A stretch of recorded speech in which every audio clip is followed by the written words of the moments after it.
Friends, आज की video में हम डिस्कस करेंगे कि डिवोर्स कितनी तरह के होते हैं, आप कैसे डिवोर्स ले सकते हैं, कितना टाइम लगता है डिवोर्स लेने में, और डिवोर्स से रिलेटेड पूरा प्रोसीजर आज की इस वीडियो में हम डिस्कस करेंगे। तो फ्रेंड्स, वैसे तो इंडियन रिलीजन के अकॉर्डिंग शादी की बहुत ज्यादा इम्पोर्टेंस है, लेकिन अगर ऐसी सिचुएशन आ जाती है कि उस शादी को बचाना इम्पॉसिबल हो जाता है और जो पति पत्नी है वो एक साथ नहीं रह सकते, तो हमारे इंडियन कानून में इसके लिए कई प्रावधान दिए गए हैं और कोर्ट के द्वारा पति पत्नी अलग हो सकते हैं, उनको तलाक मिल सकता है। तो तलाक जो है वो दो तरीके के होते हैं। पहला है mutual consent.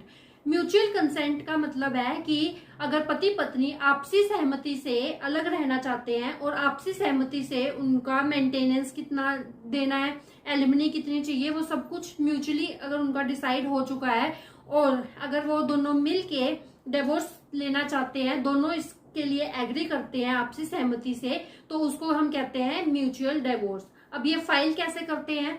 Mutual divorce file करने के लिए आपको कोर्ट में पिटीशन देनी होगी और अपना स्टेटमेंट करवाना होगा कि पिटीशन डालने के एक साल पहले तक जो वो हस्बैंड वाइफ हैं वो एक साथ आप नहीं रह रहे हैं। म्यूचुअल डिवोर्स के केस में ये जरूरी है कि पिटीशन से एक साल पहले तक आप साथ नहीं रह रहे, तभी आपको ये डिवोर्स मिल सकता है।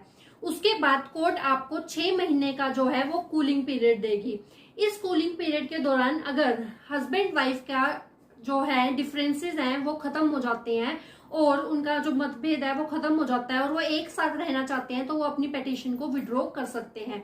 लेकिन अगर 6 महीने के बाद भी जो हस्बैंड वाइफ है वो अपनी पिटीशन विड्रॉ नहीं करते हैं, तो उसके बाद जो है सेकेंड मोशन में उनको जो है डिवोर्स मिल जाएगा। और ये जो 6 मंथ्स का जो कूलिंग पीरियड है वो कोर्ट की डिस्क्रिप्शन पे होता है। कोर्ट अगर चाहे तो उससे पहले भी आपको डिवोर्स दे सकती है। दूसरे टाइप का डिवोर्स है वो है कंटेस्टेड डिवोर्स। कंटेस्टेड डिवोर्स का मतलब है कि जिस केस में या तो एक पार्टी डिवोर्स नहीं देना चाहती और दूसरी पार्टी जो है वो डिवोर्स देना चाहती है। हस्बैंड वाइफ का जो है आपसी सहमति नहीं हो पाती है मेंटेनेंस को लेके, कस्टडी को लेके, एलिमनी को लेके, और अगर एक पार्टी डिवोर्स लेना चाहती है और दूसरी पार्टी जो है वो डिवोर्स नहीं लेना चाहती, तो इस केस में डिवोर्स जो है वो कंटेस्ट किया जाता है।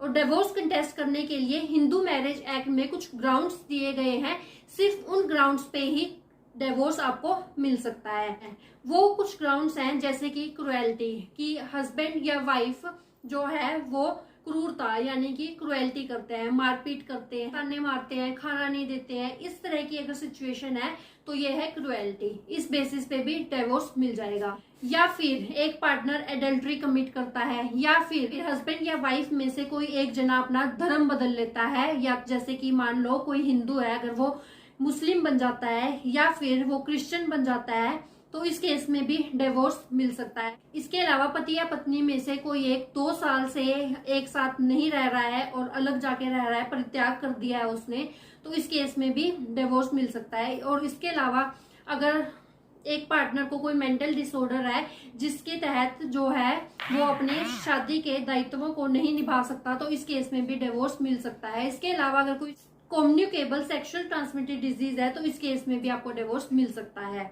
और अगर कोई हस्बैंड या वाइफ में से संसार का त्याग करना चाहता है और रेनन्सिएशन करता है, सन्यासी बनना चाहता है, तो इस केस में भी डिवोर्स मिल सकता है। तो ये कुछ ग्राउंड्स हैं जिसके बेसिस पे आप डिवोर्स कंटेस्ट कर सकते हैं और आपको डिवोर्स मिल जाएगा।